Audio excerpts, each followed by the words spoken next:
So I got back from the footy. Good win for the good guys, Doggies. Bit of a pet peeve, I'm gonna be honest, man. If you're fucking supporting your team and they're playing like us, or if they're not just winning the game, don't be that wanker, bro. Don't be that wanker in the crowd, man. That's like, give him another free kick, ref. Just do that at home, bro. I'm that person at home. I'm not doing that in the stadium, dude. There's too many witnesses. What do you want? This is what do you want? Anyways, but I did record a video last weekend and it was just like, I wasn't really happy with it. Like I talked a lot of shit. Not like ego shit, just rambling. I usually ramble on regardless, but it's like,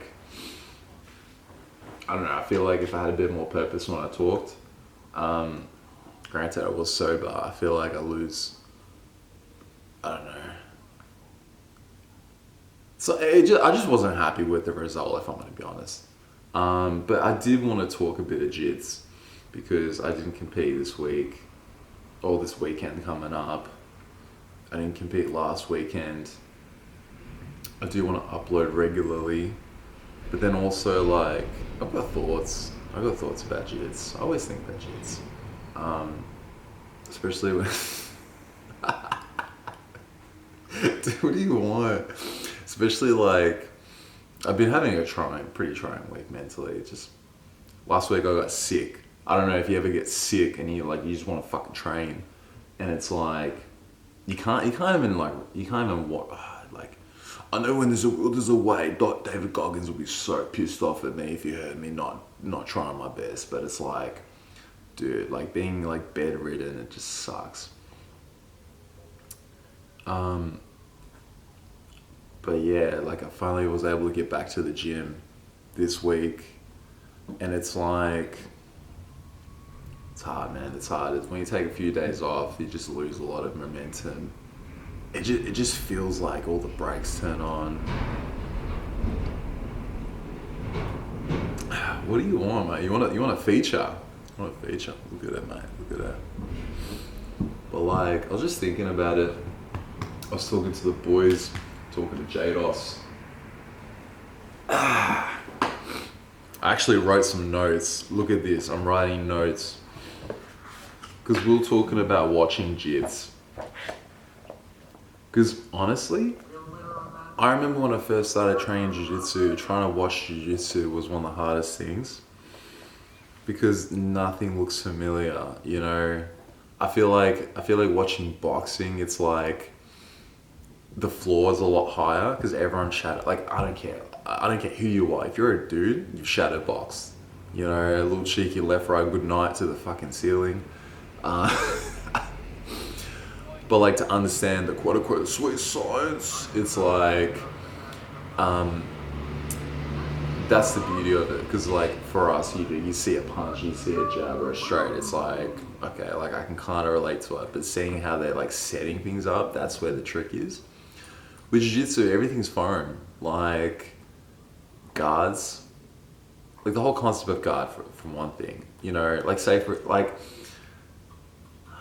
maybe not wrestling. If you've got siblings, you know, I got an older brother. I remember wrestling with him, but it was more like, it was almost like sumo. The whole idea of wrestling to us was just trying to push each other off the bed, or like our parents' bed.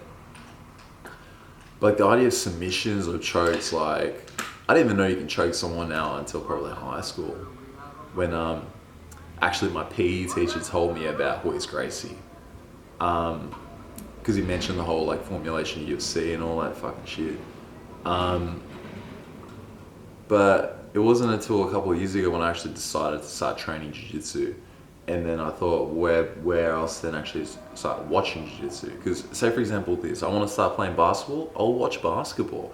I don't know a single fucking person who trains basketball and doesn't watch basketball, right? So why doesn't it translate to the same sort of thing, right? So I'm looking up, who's the go to jiu-jitsu, or like I'm on the Reddits, like who you guys watch, and like there's a pretty big consensus that's Roger Gracie and Marcelo Garcia,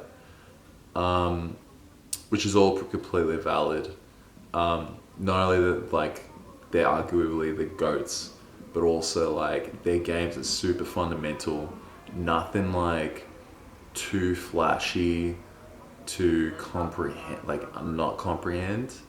Like if you're watching a bunch of guys like Levi, the Meow brothers, the Mendez brothers, like a lot of inverted kind of stuff, it's like, what is going on, dude? But if you're watching like, excuse me, if you're watching guys like Hodger and stuff, it, you know, it seems a lot more digestible to the naked eye. But with watching jiu-jitsu, I feel like, especially nowadays with me, I've noticed this kind of threshold that I passed, where it's like I'm able to nowadays watch it out of enjoyment, and it got me thinking like there's different ways of watching jiu-jitsu. Like, you can study it, but like, what stops you from actually just watching and seeing what happens? Like, because at the end of the day, it's entertainment. You know what I mean? And you know, different strokes and different folks. There's different people that you can find entertaining. You know, it depends on what you're looking for. Are you looking just full on spaz warfare? You can go to your local comp and watch the white belts fight, or you can watch like the Bertolos if you want to see professionals. The Tackets, there's like no fucks given. Dude, you know what? Jeff Glover. He's a perfect example of a guy. He doesn't spaz though. He's just super flashy. He'll do some wacky shit. If you show Jeff Glover to a random person, no one will understand what the fuck he's trying to do. Like, there's no other person where showing your back to someone standing is a viable option for an attack, except for this guy. But I was actually watching his, I was watching an interview with him. It was actually, you know what? Rolled Up. I recommend anyone and everyone to watch Rolled Up. I was put on by this series by fucking my boy Rodney and Shauno. Such a good series. I think it's done now. It was big in like the late noughties and 2010s. But there was this guy who would go around to gyms and interview legendary black belts. You know, he's done tons of them, ask them questions, picking their brain, not just jiu-jitsu but also just like lifestyle stuff. But he was asking Jeff Glover about how does he have this fearless approach, this fun approach to jiu-jitsu, and he was talking about like his confidence in his deep path. That's what enables him to just do crazy shit. It's like no matter what, he feels comfortable that he will get himself back to deep path.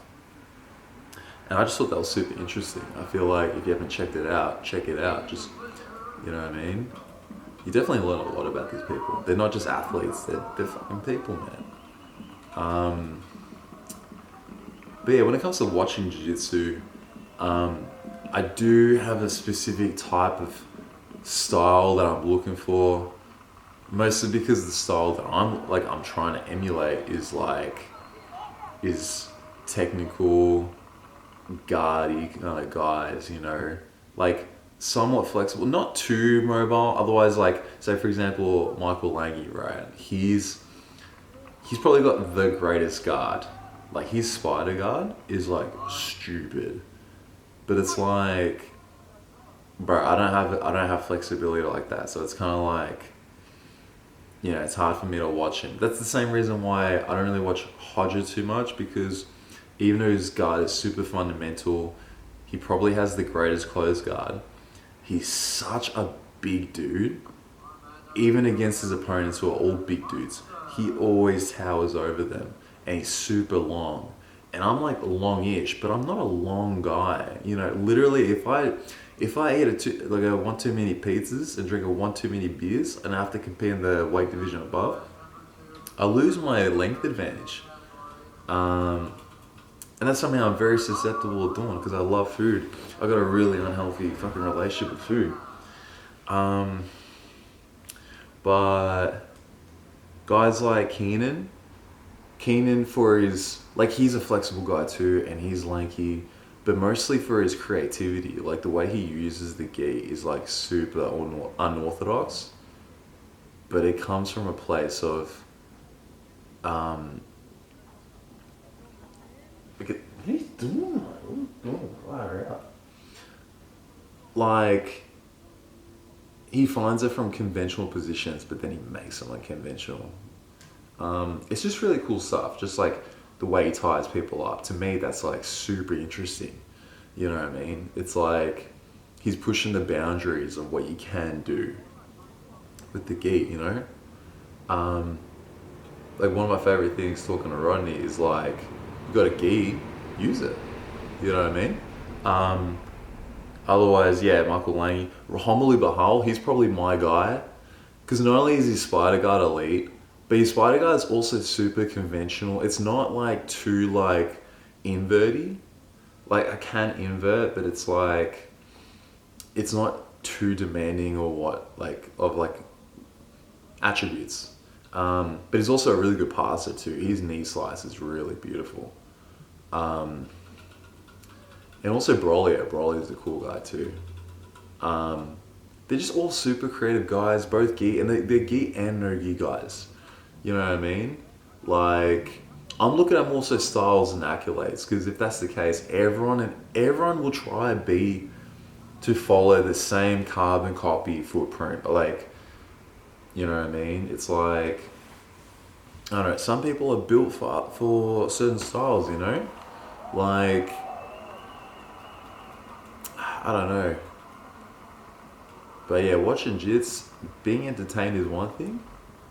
Um, but also like studying is important too. I should probably do more studying. I don't really do much study. I was at one point, and then I was stressing myself out a bit. You gotta have fun in training, dude. If you're not having fun in training, then you kind of like it kind of loses the luster. But then again, you can't always have fun. It's like you gotta work hard too. Um, but if everything feels like work, then it kind of sucks. You know what I mean? You know, there's glimmers of hope. Like, yeah, things are going well. What are you doing, man? Can you see it? Yeah, you can. But yeah, like, say for example, but watching Jits, who would I recommend? It depends on like what what are you like trying to watch out for? Like, are you looking to see what Jits is all about, or you just want to watch good matches? You know what? Actually, I recommend rewatching matches the further you progress, because I remember the first time watching Metamoris with Janji and Dean Lister as a fresh white belt and being like, oh, so this guy's the boogeyman, but then also this guy's one of the goats who's now like a Hall of Famer. Like, okay. And seeing them both putting themselves into shit, it's like, whoa, this is interesting. But everything's fucking mumble jump. It's like watching a foreign film without subtitles. It's like, what are they talking about? But then I remember watching that same match 6 months ago, and just for context, it's about like 2 months difference, and I was just like blown away. I'm like, holy shit, this is like an actual banging match, dude. The amount of times that Shanji could have subbed Dean, and Dean was just like not having it, dude. Like he was getting caught, but he wasn't getting caught. Like I reckon he was panicking a little bit. And then you got the Messiah Hannah Gracie himself commentating to like say what you will about his business ploys and stuff, but his passion is just like incomparable, dude. Like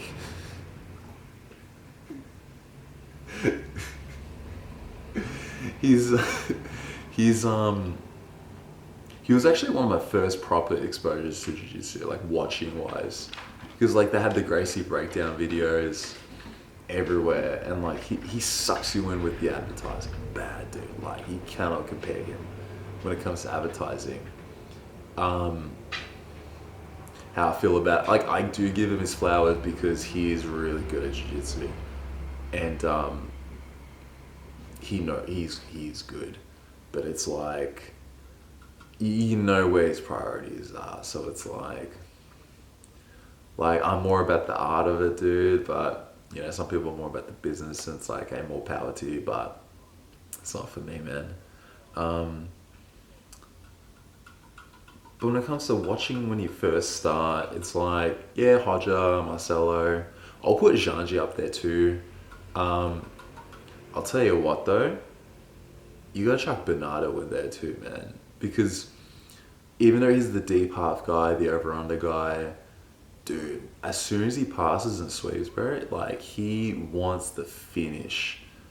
And also entertainment wise, like Rodolfo, he is one of the most, okay, three names: Rodolfo, Leandro, and fucking Tato, bro. Those guys, they're passing alone, dude. It's like Leandro's got a sick guard, but those three guys, their passing game, I feel like if you're first starting, or if you want to learn about passing, because like if you want to learn about passing, Lucas Lepre, but like these three guys, just like for the spectacle of seeing them just jumping, turn, pa pa pa, you know, diving knee cuts, it's like you cannot tell me that jiu-jitsu is boring when you see stuff like that.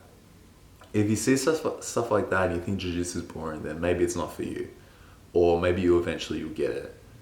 But dude, the way they move, man, and in the gi, they make the gi look so fucking fast, man. It's so good. Oh man. But with half guard, dude, if I were to suggest someone like to watch some half guard, dude, Lucas Leachi, dude, because he's not a big guy, man, and he took on some big boys.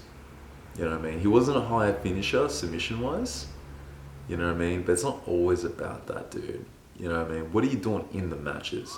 You know? But his sweeping game and that dogfight coyote system, so good. Um, yeah, there's so much more to talk about. I could just fucking talk more shit, but probably leave it at that. Tell me, who was watching, who was your first ever person you watched? And if you can remember the match, tell me, because I would love to know. Otherwise, yeah, I think I'm donezo, man. I need to get back to bed. I need to train. I need to work a lot of shit out, man.